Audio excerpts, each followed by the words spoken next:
Bismillahirrahmanirrahim.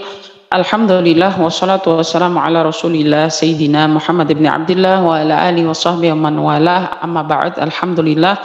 Limpahan puji syukur kita haturkan kehadirat Allah Subhanahu wa taala yang telah mengizinkan kita semua untuk dapat bersilaturahmi malam hari ini dalam kajian online kita, yaitu dalam tema keteladanan Sayyidah Khadijah dalam berniaga dan berkhidmah. Semoga Allah Subhanahu wa taala berikan kita ilmu yang bermanfaat sehingga dapat menjadi bekal untuk kita di dalam menjalani kehidupan ini di dunia sampai di akhirat. Amin. Ya Allah ya Rabbal Alamin. Salawat serta salam tak lupa senantiasa kita curahkan pada junjungan baginda Nabi besar Muhammad sallallahu alaihi wasallam yang kita harapkan cintanya, kita harapkan syafaatnya, kita harap tuntunannya, dan semoga kita semua yang mengikuti kajian online malam hari ini berharap dapat ittiba, dapat mengikuti tauladan Sayyidatina Khadijah radhiyallahu anha wa ardhaha, dan insyaallah mudah-mudahan kita semua mendapatkan tuntunan bimbingan dari baginda Nabi sallallahu alaihi wasallam fid dunya wal akhirah. Amin. Ya Allah ya Rabbal Alamin. Ma'asyiral ustadzat, para sesepuh, para pimpinan pondok majelis taklim yang banyak sekali menghiasi, ataupun para pimpinan pondok pesantren yang banyak menghiasi majelis online pada kesempatan malam hari ini. Mohon maaf apabila namanya tidak saya sebutkan satu persatu, namun tentu tidak mengurangi rasa takdim dan hormat saya. Hadirat jemaah rahimakumullah, ketika kita berbicara tentang Sayyidah Khadijah, maka hal pertama yang terbersit adalah kekuatan beliau yang sangat luar biasa. Kekuatan beliau Sayyidatina Khadijah radhiyallahu anha wa ardhaha di dalam berkhidmah kepada suaminya, dan juga dalam beliau berniaga sebagai seorang pebisnis, sebagai businesswoman, sebagai seorang pengusaha yang sukses. Beliau bisa menggapai itu semua, namun tidak ada salah satu hal yang ditinggalkan. Artinya begini, banyaknya perempuan di akhir zaman seperti sekarang, mungkin beliau bisa sukses di dalam usahanya, dalam bisnisnya, akan tetapi pasti akan ada rumah tangga atau anak-anak yang dikorbankan. Ya, betapa banyak masalah yang terjadi dalam rumah tangga pada akhir zaman seperti sekarang, yakni ketika perempuannya atau istrinya sibuk bekerja ataupun berbisnis ataupun mencari nafkah, ya, maka kemudian keluarganya pun akan terabaikan, ya, tertinggalkan, tidak terurus dan lain sebagainya, dan kemudian menuai konflik di antara suami dengan istri karena istri lebih sibuk di luar dibanding mengurusi ataupun menjalankan tanggung jawabnya sebagai seorang istri di rumah. Maka hadirat jemaah rahimakumullah, kita belajar dari Sayyidatina Khadijah radhiyallahu anha wa ardhaha, yang mana beliau bisa menjalankan keduanya secara bersamaan, namun tidak ada satupun dari keduanya itu yang gagal, tidak ada keduanya yang dikorbankan. Artinya rumah tangga beliau tetap berjalan dengan baik, beliau bisa mengurus anak-anaknya beliau dengan baik, beliau bisa menjalankan tugasnya sebagai seorang istri, apalagi dalam hal ini istri seorang nabi yang tentunya tidak mudah, namun beliau bisa jalankan itu dengan baik, dan beliau tetap bisa menjadi seorang pebisnis, seorang yang mempunyai usaha, ya, seorang yang sukses di dalam berniaga. Namun beliau tetap bisa menjalankan kedua-duanya dengan baik. Nah, ini pelajaran yang perlu kita ambil, beberapa hikmah yang mungkin bisa kita sharing di sini, sebab tentunya kalau kita bicarakan semuanya sangat dalam, sangat luas, ya, tentang Sayyidatina Khadijah ini, dan keterbatasan ilmu saya sendiri untuk menyampaikannya sungguh sangat-sangatlah tidak mumpuni, ya. Namun di sini saya ingin sharing sedikit tentang apa saja sih kira-kiranya tips yang bisa kita ikuti daripada Sayyidatina Khadijah radhiyallahu anha wa ardhaha sehingga beliau bisa sukses di dalam berniaga, menjadi seorang pengusaha, menjadi seorang businesswoman. Namun beliau juga sukses menjadi seorang ibu rumah tangga, menjadi seorang istri, menjadi seorang ibu yang tentu tugasnya sangat-sangat luar biasa, ya. Hadirat jemaah rahimakumullah, hal pertama yang perlu kita garis bawahi ketika kita ingin meneladani Sayyidatina Khadijah radhiyallahu anha wa ardhaha, kembali lagi dari segala macam sumber, ya, amal kebaikan yang ingin kita lakukan, yang pertama itu kuncinya adalah niat. Niatnya kita ini untuk apa? Maka ketika kita niat dalam rumah tangga, niatnya untuk berbakti kepada suami, niat untuk ibadah kepada Allah, niatnya untuk mencari keridhaan Allah lillahi ta'ala, maka tentunya segala sesuatu kendala yang kita hadapi di dalam rumah tangga tersebut akan kita lalui, akan kita jalani, akan kita selesaikan dengan sebaik-baiknya, karena kita yakin bahwa ini adalah jalan kita untuk meraih keridhaan Allah. Maka niat ini kunci. Sebab apa? Terjadinya banyak permasalahan di dalam rumah tangga pada akhir zaman sekarang ini adalah ketika niatnya menikah, bukan karena ingin mencari keridhaan Allah, bukan ingin mendapatkan keridhaan Allah wa Rasul, bukan untuk ibadah. Maka ketika penghasilan istri lebih besar daripada suami, maka si istri ini kemudian merasa bahwa dia tidak punya kewajiban untuk taat kepada suaminya. Dia merasa bahwa saya punya penghasilan lebih, bahkan penghasilan saya lebih besar dari suami, maka seharusnya suami yang taat sama saya, bukan saya yang taat sama suami. Nah, ini masalah. Ya, kenapa? Karena dari awal menikah bukan tujuannya untuk ibadah, bukan tujuannya untuk taat kepada Allah. Dengan kita taat kepada suami itu seharusnya kita menjadikan jalan kita taat kepada Allah. Kita taat kepada Allah melalui taat kita kepada suami ketika kita sudah menikah. Namun ketika kita belum menikah, taatnya kita kepada orang tua itulah menjadi jalan kita taat kepada Allah. Begitu. Nah, ini kunci hadirat jemaah rahimakumullah. Ya, maka yang pertama kali kalau kita ingin meneladani Sayyidatina Khadijah, luruskan dulu niatnya. Niat rumah tangganya karena apa? Apakah niat rumah tangga ini hanya sekedar karena ingin ada yang menafkahi, sekedar hanya supaya tidak ada yang membicarakan lagi tentang oh kenapa belum nikah, setiap ketemu kenapa kok belum nikah, setiap ketemu kenapa kok belum nikah. Kita bosan ditanyain sama orang seperti itu. Ya sudahlah, nikah aja. Dah, daripada ribet, daripada repot diomongin orang, sudah nikah. Nah, ini niatnya. Ya, innamal a'malu binniyat. Ini betul-betul hadisnya baginda Nabi SAW. Inilah sangat-sangat betul kunci daripada semua amal. Itulah niat. Semua amal itu tergantung niatnya. Ila akhiril hadis, sebagaimana beliau sebutkan sampai akhir hadisnya, bahwa setiap amal itu tergantung dari niatnya. Kalau kita niat hijrah, seperti hadis ini kan turun ketika beliau sampaikan ketika perjalanan hijrah, beliau hijrah dari kota Mekah ke kota Madinah, dan banyak sahabat yang ikut bersama dengan beliau, yang mana para sahabat yang ikut bersama dengan beliau pada saat itu niat hijrahnya bukan semuanya niat karena Allah karena Rasul. Ada sebagian yang niat karena ingin menikahi seorang perempuan dari kaum Ansor, ya, ataupun ada yang lain dengan niat-niat yang lain. Maka pada saat itu Nabi mengatakan innamal a'malu binniyat. Ya, semua amal itu tergantung niatnya. Kalau di antara sahabat pada saat itu mereka hijrah untuk Allah wa Rasul, maka itu yang mereka dapat. Tapi kalau mereka, sebagian dari mereka niat hijrahnya hanya untuk menikahi perempuan dari kaum Ansor, maka itu pun yang mereka dapat. Cuma itu. Ya, mereka dapat nikahin perempuannya, tapi mereka belum tentu bisa mendapatkan daripada keridhaan Allah wa Rasul. Nah, ini hadirat. Maka dalam rumah tangga, dalam amal apapun yang kita lakukan dalam dunia ini, nomor satu niatnya. Ya, ketika kita menikah niatnya untuk apa? Kalau niatnya untuk ibadah, setinggi apapun penghasilan kita sebagai seorang istri, sesukses apapun kita sebagai seorang istri di luar rumah, maka ketika kembali ke rumah kodratnya tetap ar-rijalu qawwamuna 'alan nisa. Tetap kodratnya adalah laki-laki sebagai pemimpin bagi perempuan.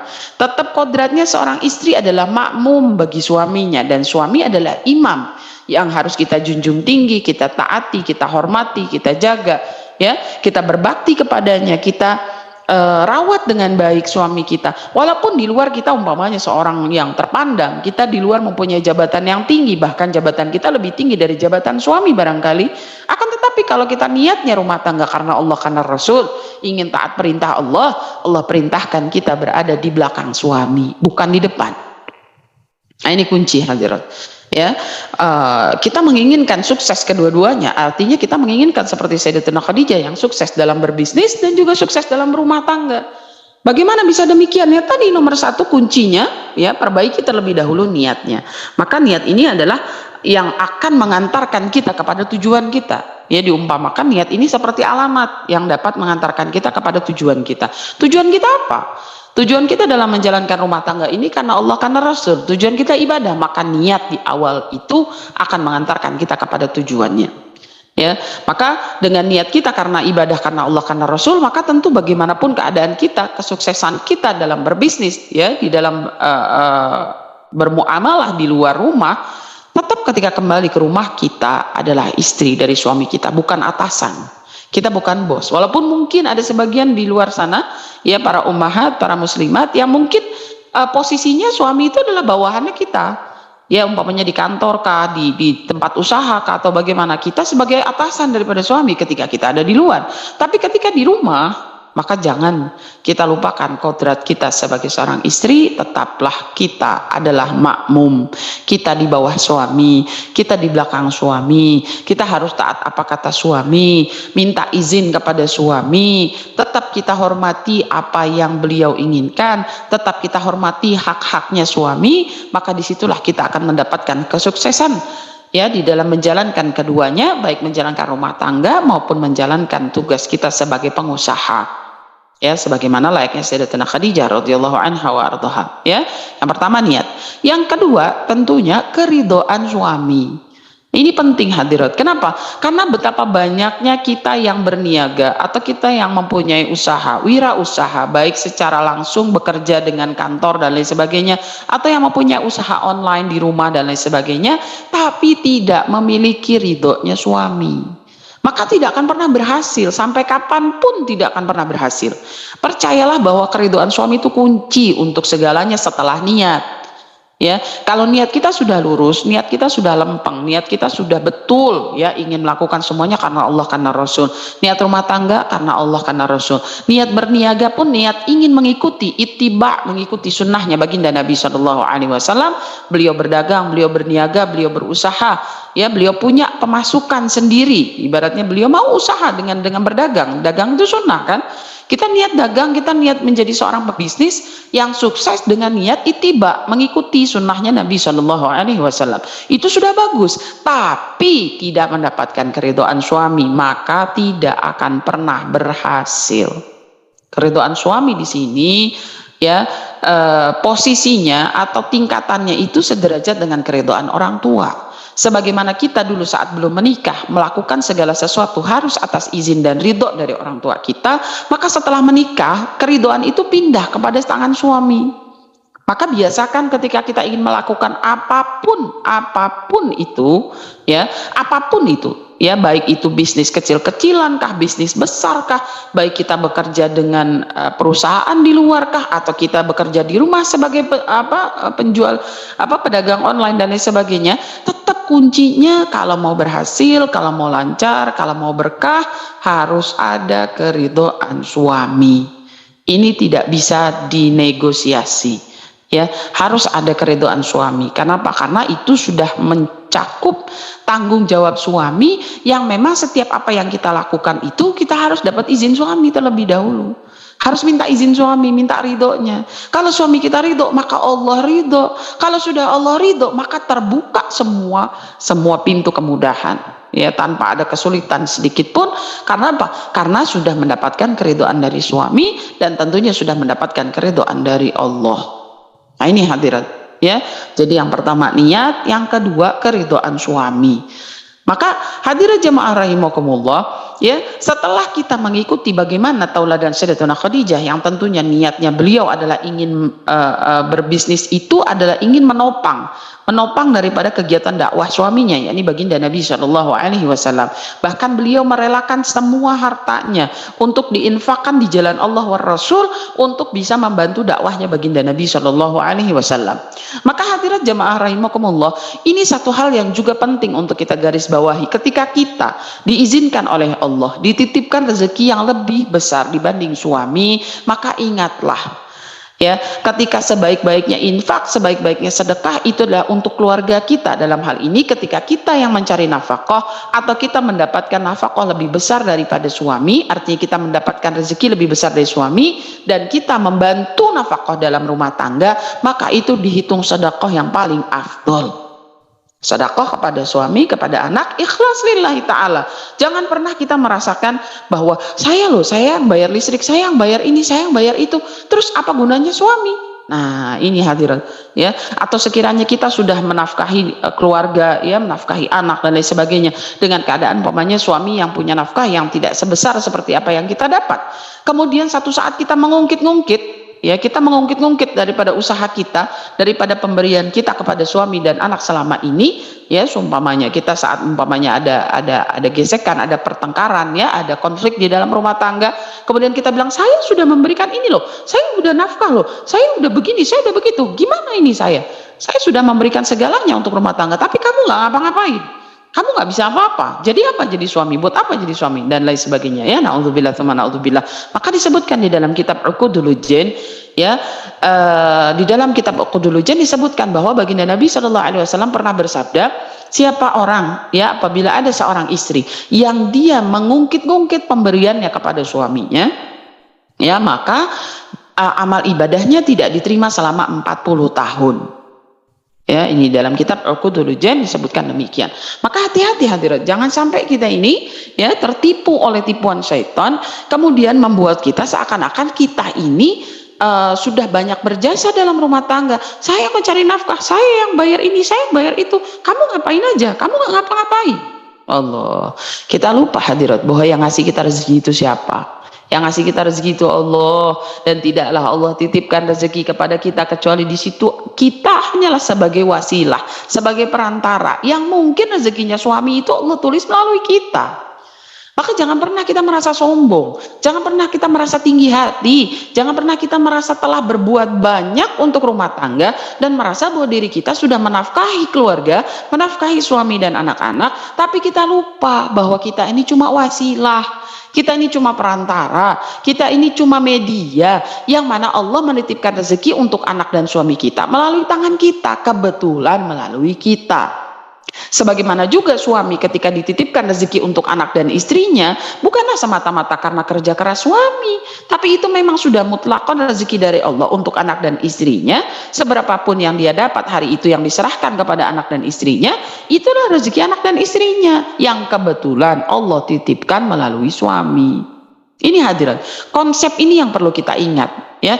Jangan membuat kita lalai dan membuat kita kemudian terperosok dalam jurang-jurang tipuan syaitan yang membuat kita seakan-akan merasa bahwa saya loh udah ngeluarin uang segini banyak, saya loh udah kerja, saya loh udah banting tulang, saya loh udah ngambil tugas ibaratnya jadi tulang punggung keluarga, tapi apa yang diperlakukan oleh suami? Suami nggak ngapa-ngapain. Hadirat, ingat bahwa suami kita itu adalah hambanya Allah, tidaklah bergerak dirinya kecuali Allah yang menggerakkan, tidaklah dia bernafas kecuali Allah yang memberikan, tidaklah Allah tentukan dia menjadi suami kita kecuali Allah yang memang menentukan, dan Allah tahu dia adalah seorang suami yang terbaik untuk kita.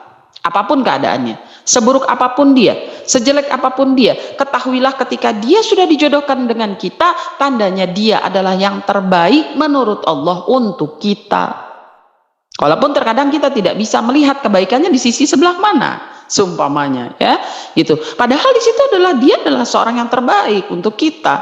Kenapa? Tidak mungkin Allah jodohkan seseorang, ya, bahkan dikatakan di dalam Al-Quran kan seseorang yang baik adalah untuk seorang yang baik. Maka ketika kita mendapatkan suami sedemikian apapun keadaannya, maka sebegitulah kebaikannya dia untuk kita.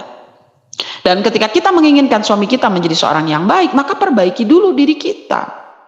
Karena kan seorang yang baik itu adalah untuk perempuan yang baik, adalah untuk laki-laki yang baik. Maka ketika kita merasa diri kita, suami kita kurang baik, berarti mungkin kita yang kurang baik. Maka perbaiki diri kita, ya, perbaiki diri kita, gitu, ya. Nah, ini juga satu hal yang penting untuk kita pahami bersama, ya, bahwa ketika kita menjalankan rumah tangga, kemudian kita sudah merasa diri kita, oh saya loh sudah bisa memberikan nafkah, saya loh begini, saya loh begini, maka hilang keberkahannya. Kenapa? Karena kodrat awalnya, ya, seorang istri itu adalah di bawah suami. Seorang istri itulah makmum, suami itu biar bagaimanapun adalah imam. Ketika kita merasa diri kita sudah mampu untuk memberikan nafkah lebih besar daripada suami, kita nggak mau lagi jadi makmum, kita mau jadi imam. Lalu bagaimana rumah tangga kita mau jadi rumah tangga yang sakinah, mawaddah, warahmah, kalau imamnya adalah perempuan? Tentu ini adalah merupakan salah satu ajaran yang keliru. Ya, tidak mungkin kita bisa mendapatkan rumah tangga yang sakinah, mawaddah, warahmah kalau kita sudah menyalahi konsep awal di dalam rumah tangga itu ar-rijalu qawwamuna 'alan nisa. Tidak bisa diubah, ya.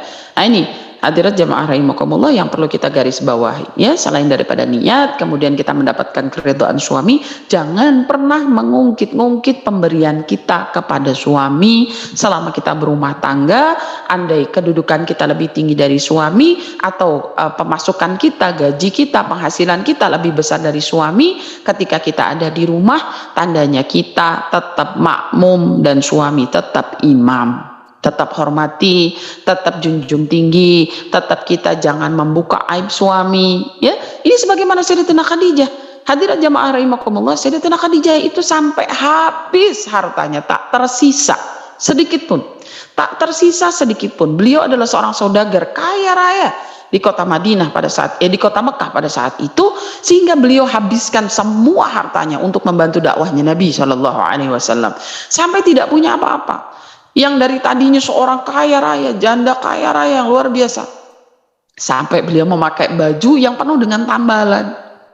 Hadirat jamaah rahimakumullah, dalam satu waktu Sayyidatina Khadijah dengan baginda Nabi Shallallahu Alaihi Wasallam pernah diboikot, ya, diboikot, ya, di dalam satu lembah, ya, tidak boleh ada yang berniaga ke situ, tidak boleh ada yang berjualan ke situ, tidak boleh ada yang memberikan bantuan ke situ, ya, betul-betul diboikot. Ya, andaikan mereka punya uang pun mereka tidak bisa beli makanan karena memang diboikot oleh kaum kafir. Ya, dan keadaan itu berlangsung berbulan-bulan hadirat. Ya, dan dikatakan pada saat itu Sayyidatina Khadijah mengatakan, andai aku tinggal di lembah ini lebih lama lagi, maka niscaya gigiku ini akan berubah menjadi runcing. Kenapa? Karena setiap hari hanya makan daun. Tidak menemukan makanan apapun kecuali hanya dedaunan, dan itu pun beliau perlu berjalan berkilo-kilometer untuk mencari dedaunan yang ada di lembah padang pasir tersebut. Apakah beliau mengeluh? Tidak. Apakah beliau menyesal menikah dengan Nabi? Tidak. Dan pada saat itu diceritakan, diriwayatkan bahwa ketika malam tiba, ya, Sayyidatina Khadijah pada saat itu duduk, ya, berbaring, ya, berbantalkan dengan batu, ya, dan di sebelahnya berbaring baginda Nabi Shallallahu Alaihi Wasallam. Dan pada saat itu Nabi bertanya kepada Sayyidatina Khadijah, wahai Khadijah, apakah engkau menyesal menikah denganku? Ya, karena dulunya engkau mempunyai segalanya, namun sekarang setelah engkau menikah denganku, engkau tidak punya apa-apa. Engkau kehilangan semua hartamu. Apakah engkau menyesal menikah denganku? Maka Sayyidatina Khadijah menjawab, la ya Rasulullah, tidak ya Rasul, saya tidak pernah menyesal menikah denganmu.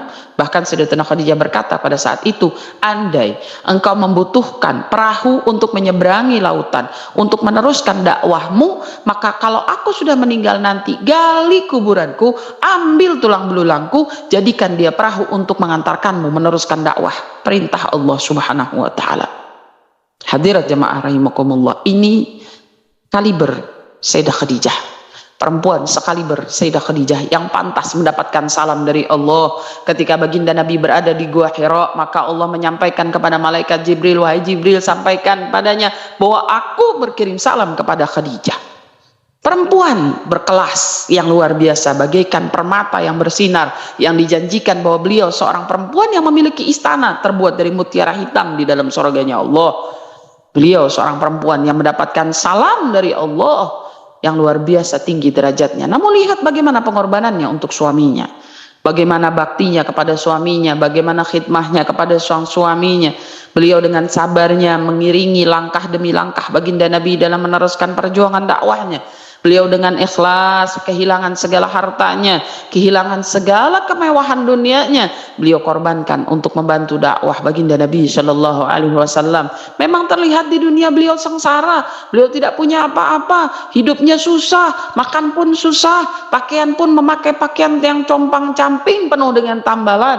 Namun lihat bagaimana kedudukan beliau di hadapan Allah, sungguh mulia, sungguh tinggi, sungguh agung kedudukan Sayyidatina Khadijah radhiyallahu anha wa ardhaha. Bahkan sampai setelah wafatnya pun baginda Nabi masih terus mengenang beliau dalam setiap hari-harinya. Baginda Nabi masih terus bersedih atas kepergian Sayyidatina Khadijah. Saking luar biasanya kedudukan Sayyidatina Khadijah di hati baginda Nabi sallallahu alaihi wasallam. Ini hadirat, perjuangan beliau tak kenal lelah, tak kenal pamrih, tak berharap untuk mendapatkan ucapan terima kasih, tak mengharap untuk mendapatkan balasan dari baginda Nabi. Beliau hanya ingin mendapatkan keridhaan suaminya dan juga keridhaan Allah Subhanahu wa Ta'ala. Ini hadirat, ketika kita ingin mengikuti Sayyidatina Khadijah, ubah dulu niat kita. Jangan kita berbuat sesuatu hanya ingin mendapat pandangan manusia.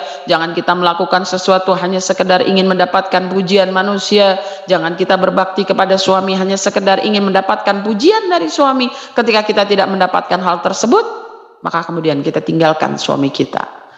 Ya. Na'udzubillah, tsumma na'udzubillah. Hadirat jamaah rahimakumullah, ketahuilah, andai kita menikahi 1000 laki-laki sekalipun, tetap ujiannya akan sama. Kita tinggalkan satu suami yang sekarang dengan harapan, oh ingin mencari suami lain yang lebih baik, pasti akan ketemu ujian yang sama. Kenapa?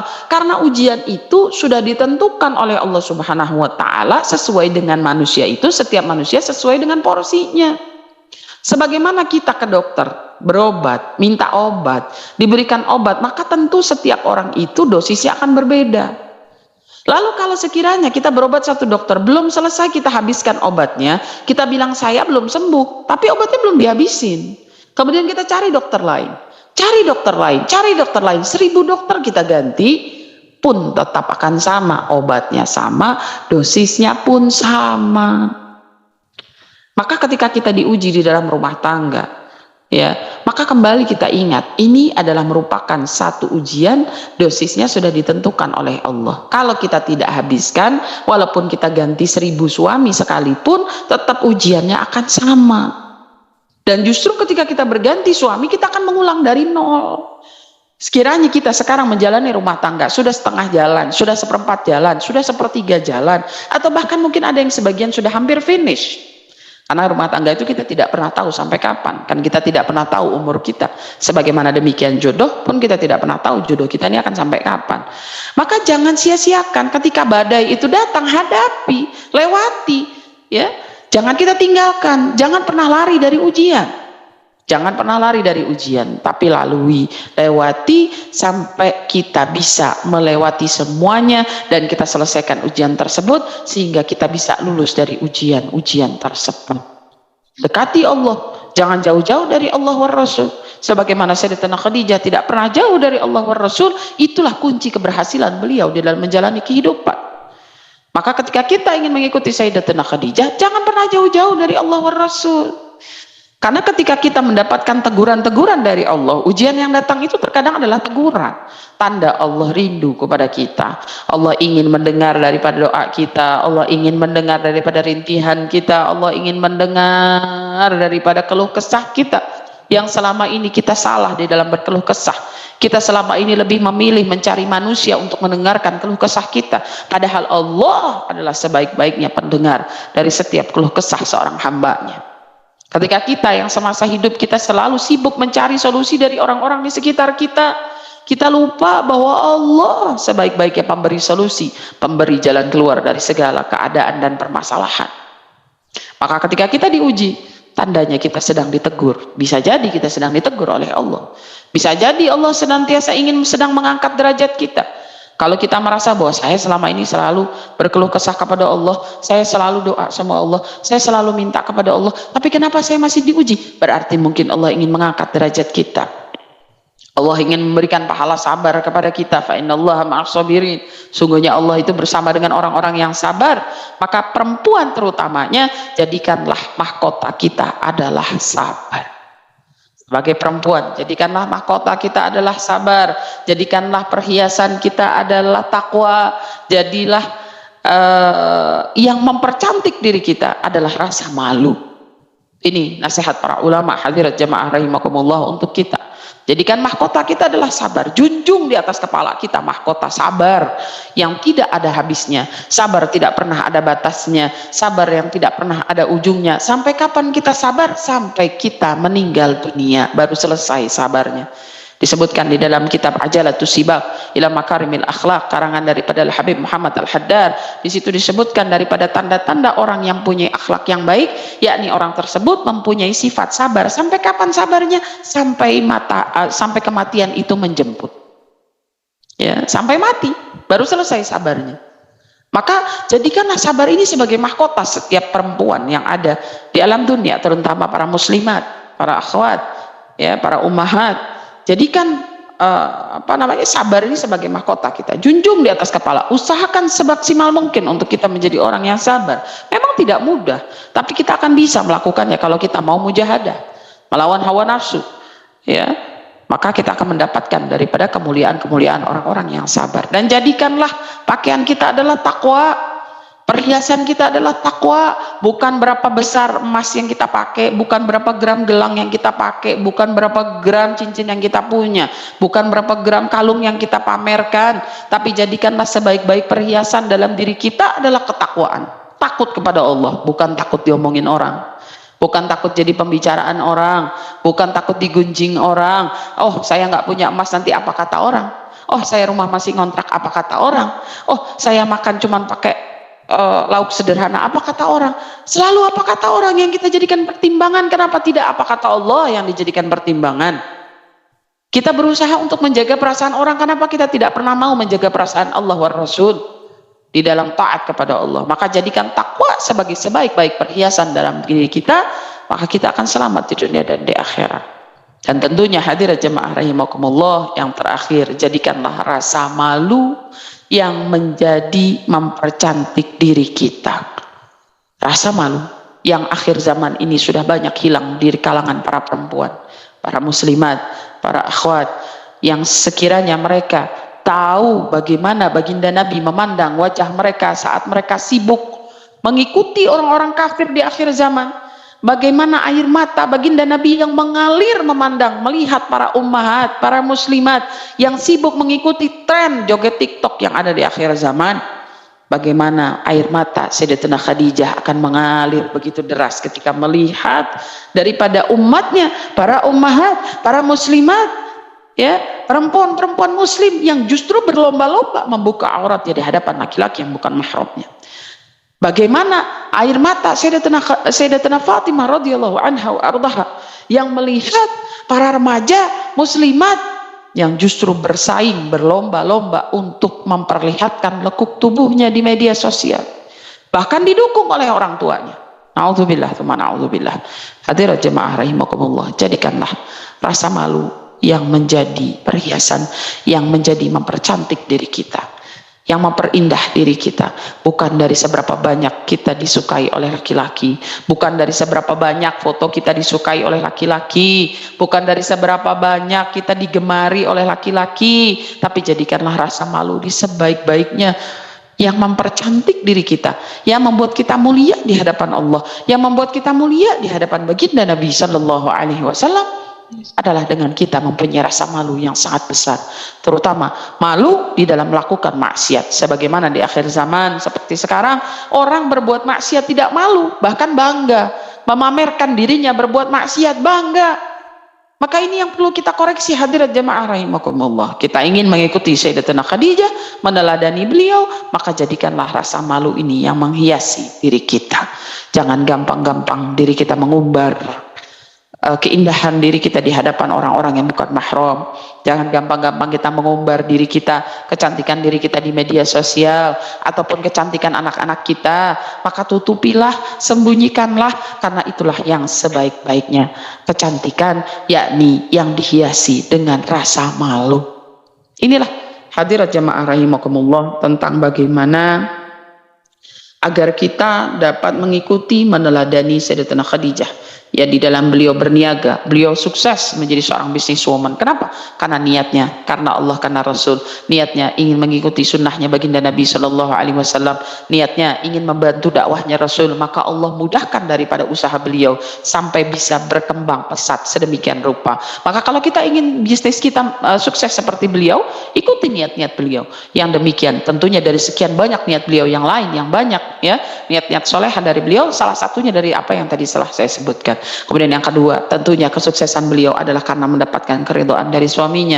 Maka kalau kita ingin sukses baik dalam rumah tangga, baik dalam berbisnis, maka carilah keridhaan suami, minta ridho suami. Jangan kita lupakan tugas kita sebagai istri. Dan yang ketiga, ketika kita berpenghasilan lebih besar dari suami, jangan pernah menyalahi kodrat kita. Tidak bisa kita kemudian menukar posisi kita sebagai imam, suami sebagai makmum, tidak bisa. Maka tidak akan pernah tercapai rumah tangga yang sakinah mawaddah warahmah kalau demikian, dan juga tidak akan mendapatkan keberkahan daripada usaha yang sedang kita jalani kalau kita menyalahi konsep, menyalahi kodrat kita sebagai seorang istri. Tetap posisikan suami sebagai imam, kita sebagai makmum, tetap hormati, tetap junjung tinggi, tetap berkhidmah, walaupun Allah titipkan rezeki lebih besar kepada kita dibandingkan dititipkan kepada suami. Dan ingat bahwa yang memberi rezeki itu bukan suami, bukan juga kita, tapi kita dan suami hanyalah wasilah, hanyalah perantara yang Allah titipkan rezeki untuk kita ataupun untuk suami dan anak kita melalui diri kita ataupun melalui suami. Maka jangan berkecil hati ketika suami tidak mampu memberikan seperti apa yang kita minta, namun ingatlah ada Allah yang selalu siap untuk memberikan apa saja yang kita minta. Kembali kepada Allah, dekati Allah, mintanya kepada Allah, bersandar kepada Allah, maka kita tidak akan pernah kecewa. Dan bersabarlah ketika kita diuji dalam setiap perjalanan hidup kita, baik dalam rumah tangga ataupun dalam perusahaan yang sedang kita jalankan atau dalam usaha yang sedang kita jalankan. Ingat bahwa ujian itu bisa jadi teguran karena Allah rindu kepada kita, karena mungkin kita yang sudah terlalu jauh kepada Allah, kita yang sudah lupa untuk kembali kepada Allah, maka Allah tegur. Maka kembalilah ke jalan yang Allah ridho, dekatilah Allahnya, karena disitulah tempat segala jawaban atas segala permasalahan diri kita. Dan jangan lupa untuk selalu menghiasi diri kita dengan sabar, rasa malu, dan tentunya takwa kepada Allah. Maka kita akan menjadi seorang perempuan yang beruntung di dunia dan di akhirat, dan tentunya dapat mengikuti tauladan Sayyidatina Khadijah radhiyallahu anha wa ardhaha.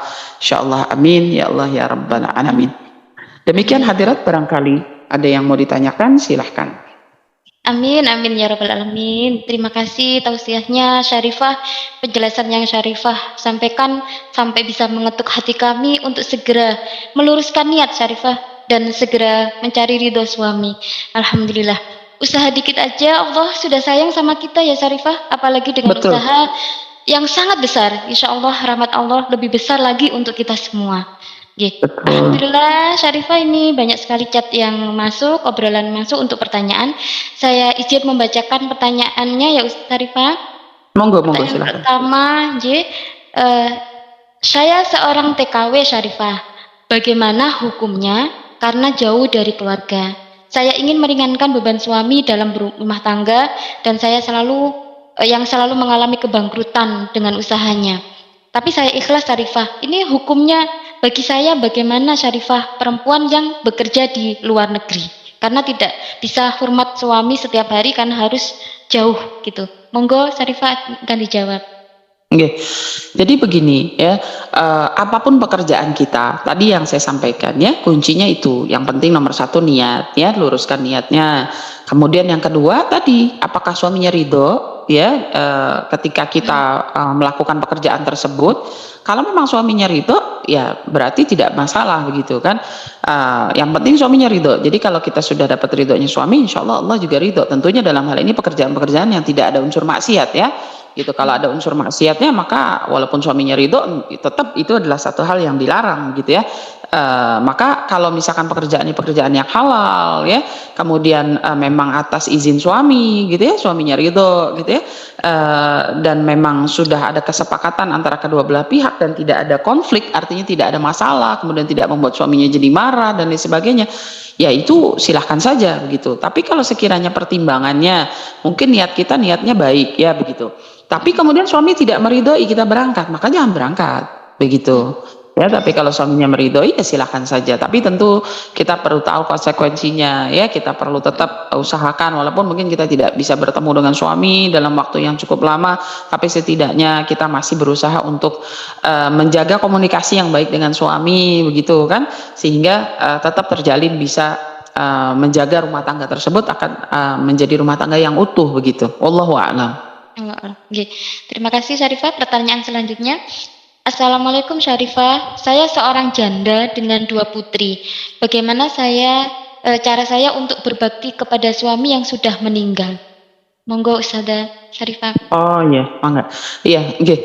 Jadi begini, kalau untuk yang suaminya sudah meninggal dunia, maka baktinya kita kepada suami itu adalah dengan kita memperbanyak melakukan amal ibadah dalam taat. Karena sebagaimana pahalanya akan mengalir kepada orang tua yang anaknya beramal ibadah. Ketika orang tuanya sudah meninggal, anaknya melakukan amal ibadah di dalam dunia, maka pahalanya itu akan mengalir ke atas kubur kedua orang tuanya. Nah, begitu pula dengan seorang istri yang apabila suaminya sudah meninggal dunia, maka ketika istri tersebut melakukan amal-amal ibadah kepada Allah Subhanahu wa taala, maka tentu pahalanya itu akan mengalir ke atas kubur suami. Dan juga bisa juga diniatkan, umpamanya kita sedekah bersedekah, kita niatkan atas nama suami kita berinfak, kita niatkan atas nama suami kita, umpamanya kita menghatamkan Al-Quran, kita hadiahkan untuk suami kita, maka itulah salah satu bentuk kita bakti kepada suami yang telah berpulang ke rahmatullah. Dan juga yang paling penting adalah dengan kita mendidik anak-anak peninggalan suami ini untuk bisa menjadi anak yang soleh dan soleha, sehingga anak ini bisa mendoakan ayahandanya. Dan itulah yang menjadikan amal jariyah yang pahalanya tidak terputus walaupun kita sudah meninggal dunia, sebagaimana sabda Nabi, idza mata ibnu adam min qata amalu ila min thalath. Ya, ketika seorang manusia meninggal dunia maka terputuslah amal ibadahnya kecuali 3 perkara, yakni sedekah jariyah, ilmu yang bermanfaat, dan juga anak soleh dan soleha yang mendoakannya. Maka baktinya kita kepada suami yang sudah berpulang yakni dengan menjalankan yang demikian, sehingga pahalanya tetap mengalir ke atas kuburan daripada suami kita tersebut. Wallahu a'lam. Terima kasih. Pertanyaan selanjutnya, Syarifah. Izin bertanya, Syarifah, bagaimana jika penghasilan kita sendiri, misal setiap bulan dari gaji kita disisihkan kepada orang tua, namun di saat yang sama mertua juga butuh, mana yang harus diberikan, Syarifah, ke orang tua sendiri apa mertua? Monggo, Syarifah. Baik. Ya, jadi begini, ketika kita punya penghasilan sendiri memang bebas untuk kita mau memberikan kepada siapa. Ya, artinya kalau uang itu hasil usaha kita, maka tidak wajib kita meminta izin kepada suami untuk menggunakannya. Tapi kalau uang itu dari suami, maka kita wajib meminta izin kepadanya kalau kita ingin menggunakan di luar dari apa yang sudah diperintahkan. Jadi seperti contohnya kalau suaminya memerintahkan ini uang untuk belanja, ya kita hanya boleh pakai itu untuk belanja. Andai kita mau ngasih orang tua kita atau yang lain, kita harus izin. Tapi kalau uang kita, maka boleh kita berikan kepada siapa saja, ya, terutama dalam hal ini kepada orang tua. Nah, kalau kasusnya orang tua dan mertua, sedangkan mertua ini lebih membutuhkan, maka kita izin sama orang tua kita. Kita minta ridhonya orang tua kita, mohon izin kepada orang tua, ya, sekiranya orang tua kita mungkin mengizinkan, maka silakan berikan kepada mertua, begitu. Ya, jadi kita minta ridhonya orang tua kita. Kenapa? Kan umpamanya kita biasa ngasih orang tua, umpamanya kan begitu. Atau sekiranya kita bisa, umpamanya kita minta ridhonya, mohon izin ibu bapak, ya, mohon izin bulan ini umpamanya mohon izin ngasihnya cuma separuh, gitu, minta izin. Tapi tetap kita sebut, kita minta ridhonya.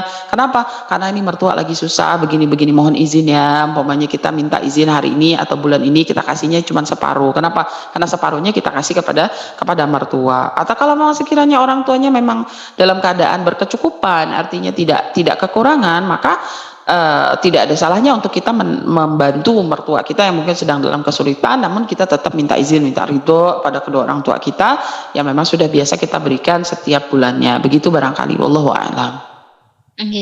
Ya, alhamdulillah, terima kasih Syarifah. Ini lagi sebenarnya terkait, cuman memang perlu untuk kami bacakan lagi pertanyaannya.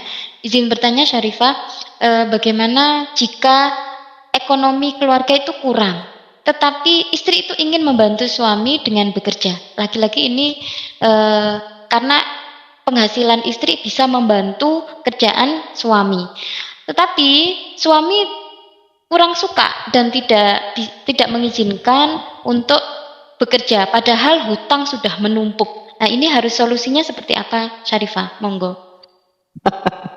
Ya, jadi begini, memang tadi saya terlupa ya untuk menyampaikan, jadi ada ajaran dari baginda Nabi Shallallahu Alaihi Wasallam. Nabi itu pernah mengajarkan kepada para sahabat untuk mengajarkan kepada istri-istrinya, yakni mengamalkan suratul ghina, yakni suratul waqiah. Jadi suratul waqiah itu, ya, Nabi berpesan ya bahwa siapa orang yang ingin kaya silahkan baca suratul waqiah. Artinya kalau kita ingin membantu perekonomian dalam rumah tangga, namun suami tidak mengizinkan kita untuk bekerja, maka bantulah dengan memperbanyak membaca suratul waqiah.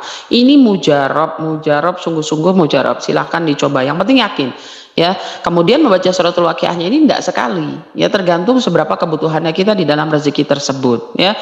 Saya berani menyampaikan seperti ini karena memang saya sendiri pun sudah mengalami dan sudah menjalankan. Alhamdulillah, memang Allah kasih rezeki itu memang min haitsu la yahtasib, betul-betul dari jalan yang tidak diduga-duga, ya. Jadi amalkan suratul waqiah, ya, setiap pada asar, ya kalau sekiranya waktunya ba'da asar tidak sempat ya boleh kapan saja, terserah waktu kapan kita sempatnya.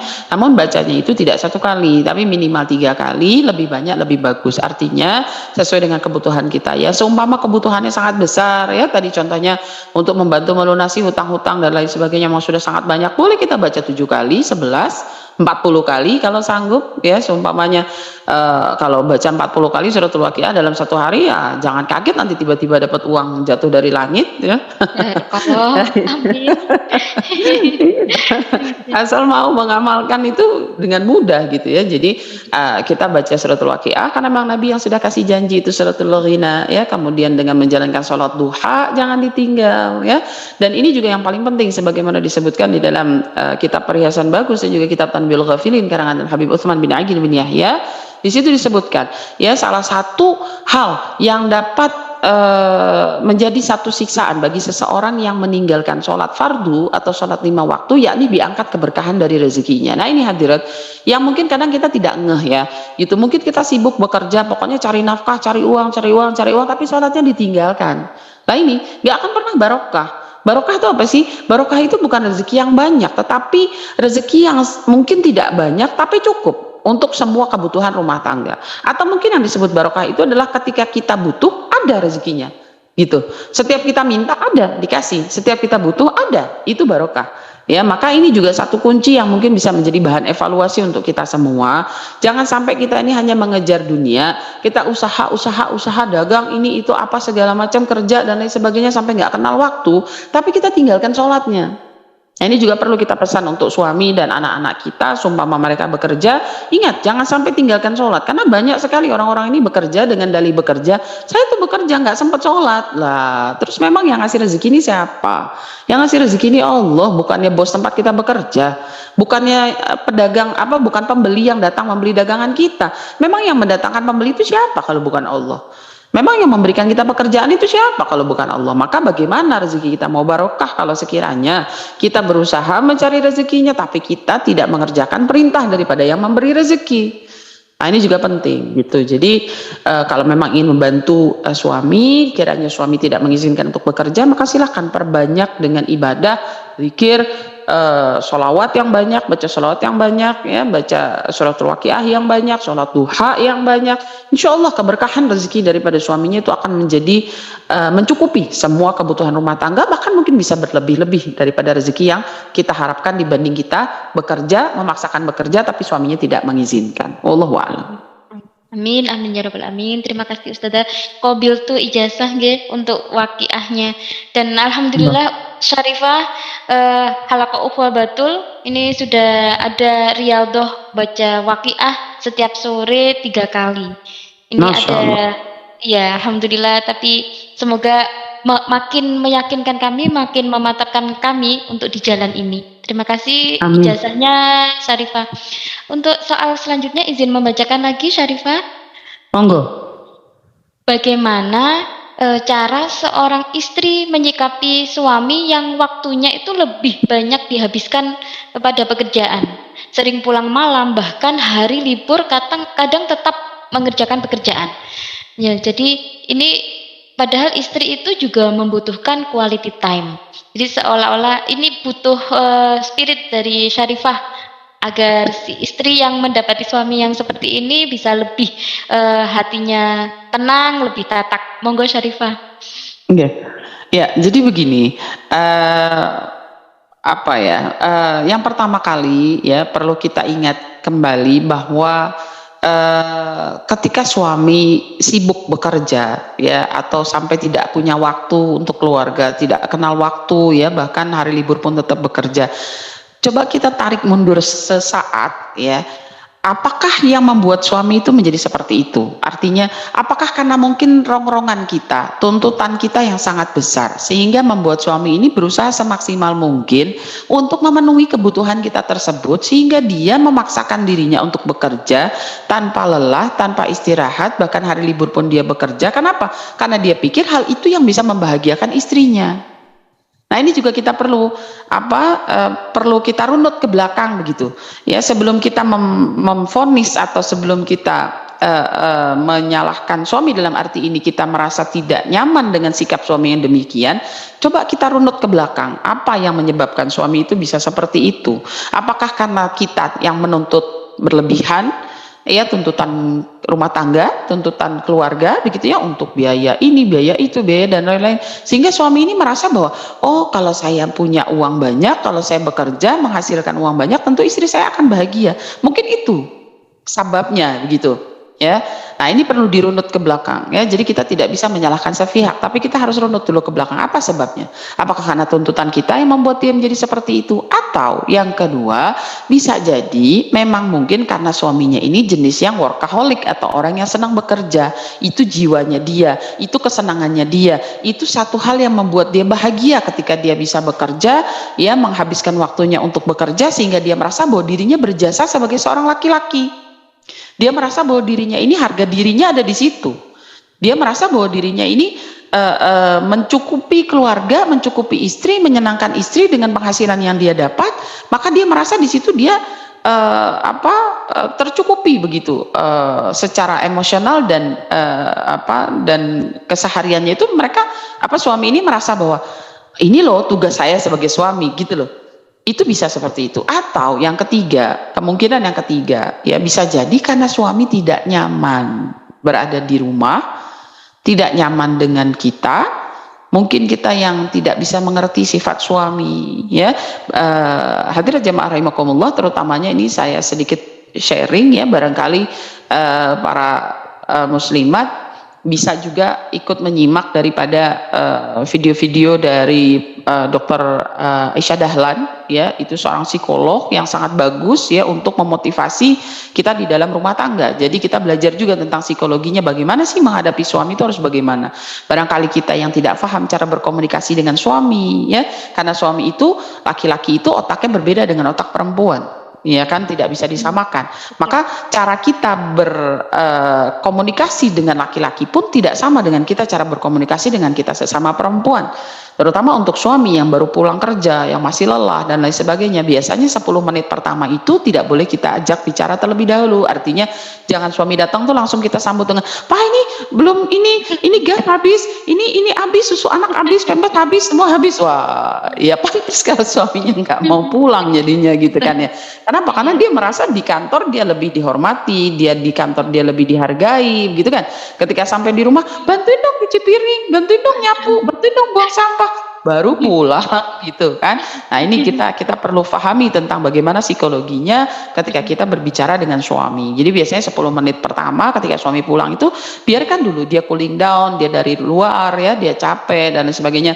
Nggak usah ditanya-tanya, nggak usah dari mana aja sih jam segini baru pulang. Wah, udah panjang gitu. Tausiahnya kita ngalahin tausiahnya guru, gitu ya. Jadi otomatis Bahaya itu. jadi suaminya kan, waduh kok begini, gitu kan ya. Itu mungkin bisa jadi satu koreksi buat kita. Jadi 10 menit pertama biarkan dia cooling down, biarkan dia ngapain yang dia suka, dia duduk, dia rebahan, dia ke kamar mandi, barangkali bersih-bersih, dan biarkan saja. Sudah, kita bikinkan saja umpamanya kopinya kah, tehnya atau apa, minuman kesukaan suami, siapkan saja. Yang penting suami pulang kita dalam keadaan sudah cantik, sudah bersih, wangi, dandan ya buat suami. Ingat loh, dandannya buat suami, jangan dandannya buat suami orang ya.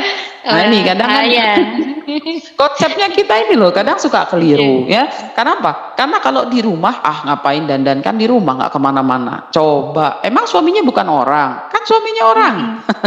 Kenapa nggak mau dandannya buat suami? Kalau giran keluar justru cantiknya udah kayak bidadari. Ini salah kaprah ya. Ini juga hal yang perlu kita ubah, hadirat. Kenapa? Kadang suami itu tidak nyaman di rumah. Kenapa? Karena yang dilihat ini istrinya kok kayak ini gitu, kayak penampakan, serem gitu kan ya. Mukanya pucat gitu ya, udah mukanya pucat, kemudian lingkar matanya hitam karena kurang tidur barangkali ya, ndak bedaan, ndak lipstikan gitu ya, rambutnya aut-autan gitu kan barangkali, dengan daster bolong ya kan. Ini hati-hati nanti sama seperti yang terbang-terbang kalau malam kan bingung suaminya samain kita sama Kunti gitu. Kenapa? Karena ya itu baju kebesarannya para ummahat ini biasanya di rumah daster bolong ya, coba diganti Ya, itu jangan lagi pakai daster bolong. Ya walaupun daster ternyaman, ter-PW, terenak, udah pokoknya daster favorit itu daster bolong. Jangan kalau ada suami, ya kalau ada suami. Kalau suaminya tidak ada ya terserah. Kalau ada suami pulang tuh dandan yang rapi, ganti pakaian yang pantas. Ya nggak mesti pakai baju kondangan, tapi ya seenggaknya gitu loh. Janganlah pakai daster yang udah nggak jelas warnanya, yang udah robek kanan kiri depan belakang, ya kan? Gitu. Kemudian ya dandanlah sepantasnya, bukan berarti harus pakai dandan seperti pengantin ya enggak, cuman seenggaknya ya bedaan sedikit barangkali, lipstikan tipis-tipis, minyak wangi jangan lupa, jangan sampai karena di rumah minyak wangi diganti minyak angin gitu kan. Mandinya mandi minyak angin, boreh minyak angin kanan kiri, belum koyok tempel atas kanan kiri depan belakang. Nah ini yang harus kita koreksi begitu. Jadi kalau ketiga hal ini sudah kita pahami, kita koreksi, insya Allah kita akan tahu gitu. Oh kenapa sebabnya suami ini dia lebih senang bekerja dan lain sebagainya. Begitu kurang lebihnya. Wallahu a'lam. Ya, iya, tipsnya sangat ampuh ini, Syarifah, untuk bisa kami terapkan. Jadi teman-teman, 10 menit pertama biarkan suami cooling down. Terus jangan lupa untuk dandan, memakai minyak wangi, dan Betul. sajikan minuman-minuman kesukaan suami. Seperti itu, guys, Syarifah. Betul. Izin satu lagi pertanyaan, guys, Syarifah. Monggo, silahkan. Assalamualaikum, Syarifah. Izin bertanya, bagaimana kiat-kiat kita mengajari anak-anak agar dapat meneladani akhlak mulia Sayyidatuna Khadijah radhiyallahu an. Terima kasih. Nggih, monggo, Syarifah. Oke, jadi begini, tentunya ketika kita ingin mengajarkan anak-anak kita untuk mengikuti akhlaknya Sayyidatina Khadijah, tentu kita kenalkan dulu mereka dengan figur Sayyidatina Khadijah. Jangan sampai anak-anak kita ini lebih mengenal figur-figur artis Korea, artis-artis band-band Korea, atau artis-artis film, artis sinetron, ya, artis-artis yang bertebaran di dunia maya gitu, yang tentunya itu akan lebih mudah dikenal oleh mereka di akhir zaman seperti sekarang dibanding sosok Sayyidatina Khadijah. Maka kita harus mengenalkan terlebih dahulu kepada mereka siapa Sayyidatina Khadijah, bagaimana kebiasaan mereka, bagaimana kebiasaan beliau, bagaimana hidup beliau, dan tentunya kita menyertakan kehidupan Sayyidatina Khadijah itu di dalam rumah kita. Ya, jadi anak itu akan lebih banyak mencontoh dan meniru dibandingkan mendengarkan. Ya, jadi hadirat ini juga merupakan salah satu tips ya. Kalau kita ini ingin anak kita tuh nurut, ya, jangan terlalu sering dimarahi, jangan terlalu kamu kenapa begini, kamu kenapa begitu, kamu tuh nggak boleh begini, kamu tuh nggak boleh, nggak usah gitu ya. Jadikan kita tuh jadi contoh, jadi role model begitu, karena anak itu akan lebih cepat meniru dibandingkan mendengarkan. Ya, jadi sumpama kita ini mau ngikutin anak-anak kita ini supaya ngikutin akhlaknya Sayyidatina Khadijah, maka kita dulu jadiin role model, jadikan contoh. Ya, di rumah sumpama Sayyidatina Khadijah itu bagaimana? Sayyidatina Khadijah itu sholatnya berjamaah, selalu berjamaah sumpamanya. Mungkin kita yang sekiranya punya kesibukan di luar yang tidak memungkinkan 5 waktu berjamaah, setidaknya sholat subuh itu berjamaah dengan suami, dengan anak-anak. Dan biasakan kalau habis sholat itu cium tangan suami, cium tangan bolak-balik ya, cium tangan loh. Ya, jadi orang sekarang ini banyak yang tidak paham caranya cium tangan. Bukan ditaruh di jidat, bukan taruh di kening, bukan taruh di pipi. Dan saya karena banyak sekali orang ini cium tangannya tidak paham. Cium tangan aja tidak paham caranya cium tangan. Kenapa? Karena yang ditonton sinetron. Ya, sinetron itu nggak ngajarkan adabnya cium tangan. Mereka bukan cium tangan, taruh di pipi itu tangan. Bukan cium tangan itu. Ya, ini juga perlu dikoreksi ini ya. Jadi biasakan cium tangan suami kalau pagi, terutama usahakan sholat berjamaah subuh. Ya. Setelah itu cium tangan. Ya, anak tuh melihat, oh umiknya cium tangan sama ayahnya, sama abahnya. Ya, cium tangan yang rapi, cium tangan bolak-balik, minta doa, minta ridho suami. Maka anak-anak pun akan ikut salaman sama abahnya, terus sama ayahnya. Nah, setelah itu kita lakukan apa? Umpamanya kita menyiapkan sarapan dan lain sebagainya. Nah, ketika umpamanya makan, kita ajarkan anak kita, ayo nak baca bismillah, jangan lupa kan Sayyidatina Khadijah baca bismillah loh, Rasulullah baca bismillah loh. Kalau kita makan tidak baca bismillah, berarti kita ngikut setan, nggak ngikut Rasulullah. Mau ikut Rasulullah apa ikut setan? Ikut Rasulullah. Ayo ikut baca bismillah. Lah sumpama nanti siang waktunya anak-anak pulang dari sekolah dan lain sebagainya, jangan yang pertama kali ditanya itu adalah sudah makan belum? Ini kan pertanyaan para ummahat rata-rata seperti itu. Kalau anak pulang udah makan belum? Makannya habis nggak? Kenapa nggak dihabisin? Kenapa nggak mau makan? Oh, sibuk cari vitamin keliling dunia untuk anak supaya mau makan. Coba diubah gitu pertanyaannya. Ayo hari ini udah nyenengin Sayyidatina Khadijah belum? Gimana caranya dengan Sayyidatina Khadijah? Tadi di sekolah gimana? Nurut nggak sama guru? Belajarnya gimana? Dan lain sebagainya. Nah, terus kalau mereka sudah jawab, udah gini gini gini, gini. Oh, udah. Sekarang berarti satu lagi ditanya sama bunda, ditanya sama umi, ditanya sama mama, sudah sholat belum? Belum. Nah, ayo sholat dulu. Kan mau nyenengin Sayyidatina Khadijah, kan mau ikut Sayyidatina Khadijah, kan mau ikut Rasulullah, kan? Ayo sholat dulu. Tanya sholatnya, tanya bagaimana akhlaknya, tanya bagaimana pergaulannya. Itu mengantarkan anak-anak kita untuk bisa mereka mengikuti daripada teladan akhlaknya Sayyidatina Khadijah. Ya, jadi contohkan, berikan contoh. Ya, ketika kita ingin anak kita menjadi anak yang cinta Al-Quran, ibunya dulu yang cinta Al-Quran. Kalau ibunya cinta HP, bagaimana anak yang mau cinta Al-Quran? Tidak bisa. Kita nyuruh anak kita nyuruh ngaji, tapi ibunya pegang HP. Kita nyuruh anak kita sholat, tapi ibunya nonton TV. Ya tidak bisa. Itu. Jadi kitanya contohkan dulu. Kitanya yang lihat sholat depan anak-anak kita, biar mereka lihat kita sholat, biar mereka lihat kita baca Quran, biar mereka lihat kita umpamanya mendengarkan kajian-kajian. Ya kan sekarang kajian online banyak. Itu anak-anaknya diajak mendengar. Gitu. Umpamanya kalau waktunya malam mau tidur setelkan murattal di dalam rumah, sehingga anak-anak itu dalam alam bawah sadarnya terdengar daripada ayat-ayat suci Al-Quran. Itu masuk ke alam bawah sadarnya. Itu yang akan membentuk mereka menjadi pribadi anak-anak yang soleh dan soleha. Kemudian jaga makanannya. Jangan sampai biarkan mereka makan makanan yang sesuatu yang makruh, yang syubhat, apalagi yang haram. Karena ini akhir zaman ya, banyak sekali kedai-kedai makanan yang baru dibuka, terutama dari luar negeri, makanan Jepang, makanan Korea, makanan apalah gitu ya, yang mungkin anak-anak ini, oh lagi ngetren, oma lagi ngetren, mamanya dengan polosnya, ya nih tak kasih duit beli no makanan apa segala macam, tanpa kita tahu itu halal atau tidak, sehingga anak kita makan-makan sesuatu yang tidak jelas kehalalannya, maka darah dagingnya terbentuk daripada zat-zat atau makanan-makanan yang tidak halal. Bagaimana mau jadi anak yang soleh dan soleha?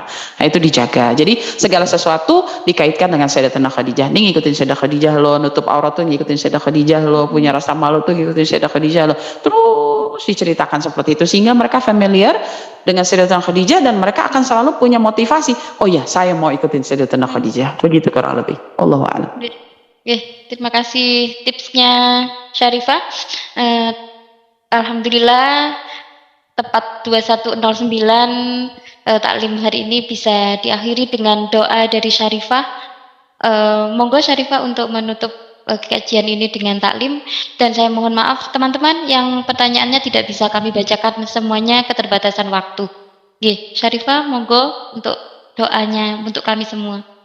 Baik hadirat jemaah rahimakumullah, alhamdulillah telah selesai rangkaian kajian online kita malam hari ini. Semoga sedikit yang saya sampaikan ini dapat menjadi ilmu yang bermanfaat untuk kita semua, untuk saya pribadi khususnya, dan untuk kita semua pada umumnya.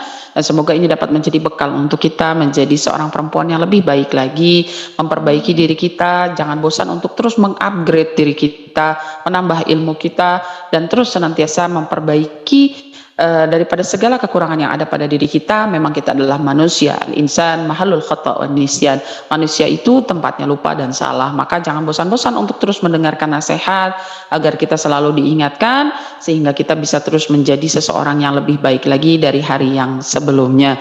Dan semoga dengan berkumpulnya kita di sini, Allah yang menentukan, Allah yang izinkan kita yang hadir malam hari ini, tentunya dengan tema mengikuti daripada tauladan Sayyidatina Khadijah ini. Dan tidaklah Allah hadirkan kita malam hari ini kecuali memang Allah menginginkan dan sudah menuliskan nama kita untuk bisa menjadi perempuan-perempuan yang mengikuti daripada tauladan Sayyidatina Khadijah radhiyallahu anha wa ardhaha. Amin ya Allah ya rabbal alamin. Kita baca Quran suratul Fatihah.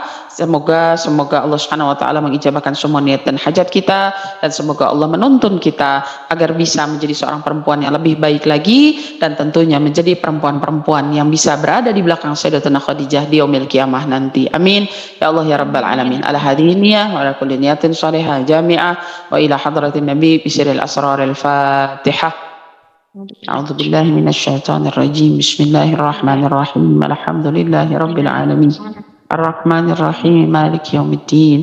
Iyyaka na'budu wa iyyaka nasta'in. Ihdinas siratal mustaqim. Siratal ladzina an'amta 'alaihim ghairil maghdubi 'alaihim waladdallin. Amin. Rabbi ighfir lana wa liwalidayna. Amin. Amin. Amin ya Allah ya mujibas sa'ilin. Mudah-mudahan Allah izinkan kita untuk dapat bersilaturahmi kembali insyaallah dalam pertemuan-pertemuan yang lain. Dan insyaallah mudah-mudahan semua para pengurus daripada Majelis Taklim ini insyaallah diberikan kemudahan, kelancaran, keberkahan. Insyaallah Majelis Taklimnya bisa istiqomah bisa terus menuntun para muslimat agar bisa terus mengupgrade dirinya menjadi lebih baik lagi. Amin. Ya Allah ya Rabbal Alamin. Sekali lagi kurang lebihnya mohon maaf. Wa'afu minkum. Wassalamualaikum warahmatullahi wabarakatuh.